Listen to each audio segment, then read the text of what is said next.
The Rode NT1A is an essential large diaphragm condenser in the home studio. But can it work as a podcast and live streaming mic as well? We'll talk about both.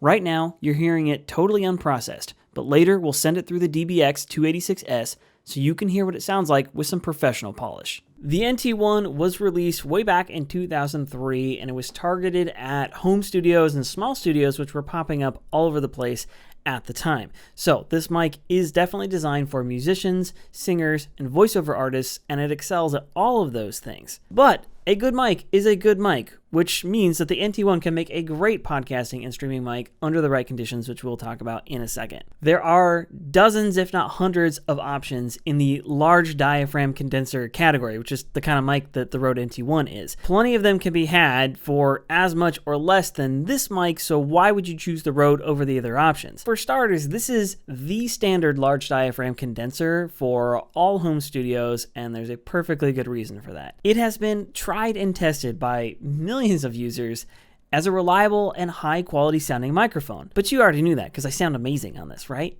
Secondly, the NT1 is a microphone that you can get good results with right away, but even despite that, it's also a microphone that can really grow with you and get you better results as you improve with your recording technique and your production skills. Number 3, and this one's actually pretty important, is that Rode is a reputable brand that backs this NT1 for 10 years and has a long reputation of building high quality mics. That's something that you're just not going to get with smaller no-name brands from Amazon. They may be a little bit cheaper, but it's really a lot harder to know exactly what you're going to get in terms of quality. Number 4, and I know this is probably the actual most important point, is that the sound is incredible and it is lifelike. The NT1 easily competes with microphones at $800, $1,000, $1,200 and beyond. And if you ask me, I think you could even make the case that those more expensive microphones aren't objectively better per se, but maybe they just sound different tonally speaking. Number 5, and this is a highly underrated point to make about this microphone, is the NT1A specifically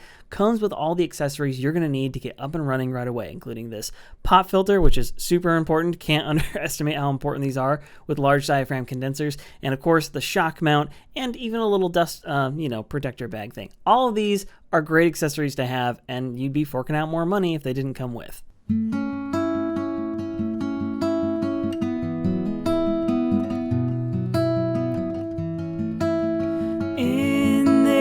Needle and haystack life, I found miracles there in your eyes.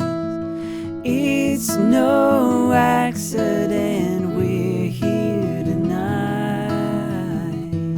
We are once in a lifetime.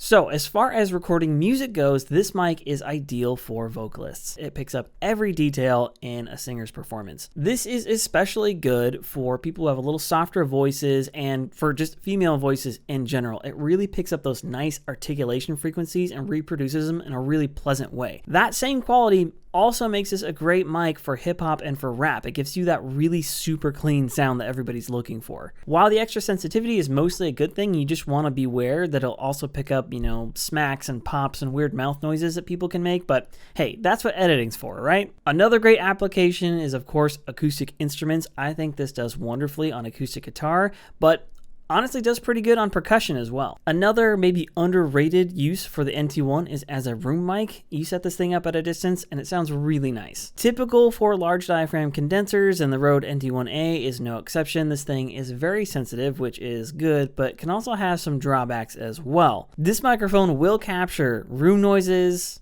creaky floors, and ugly sounding reflections in small bedrooms. That being said, a little bit of treatment, recording in a closet, there's definitely ways to overcome that, but sensitive mics have pros and cons, and that's just how it goes. So now you're hearing the Rode NT1A going through my DBX286S, and all this is a piece of hardware that does a bunch of vocal processing all at the same time. Highly recommend this if you're into live streaming. I will have a separate video on this shortly, so go check that out. The reason I'm running it through the processor now is so you can hear what it sounds like with a little more polish on it, and so you can hear how I would set this microphone up to do a solo podcast or live stream. So as a live stream or podcast microphone, I think it really works, but under 2 conditions. Number 1, you are in a room recording by yourself. If you've got more than one person around, A really sensitive mic like this is going to have a lot of bleed from mic to mic if you got people that are talking in the same room and are close to each other. Number 2, the room that you're in does need to be at least a little bit quiet and have a decent sound to it. The NT1 can capture a lot of ugly room reflections, so you're going to want some treatment to deal with that. But beyond that, it can also capture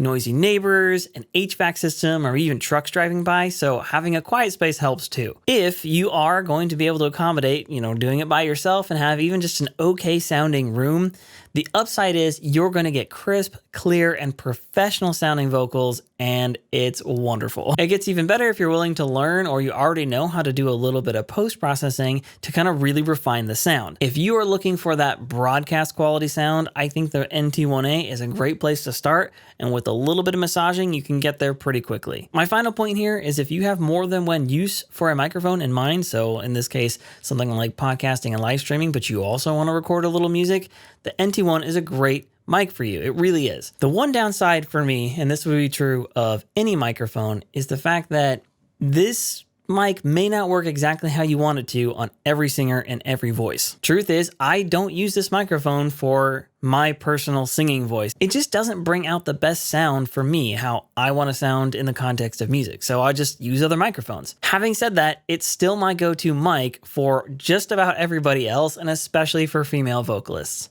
So the sound quality is great.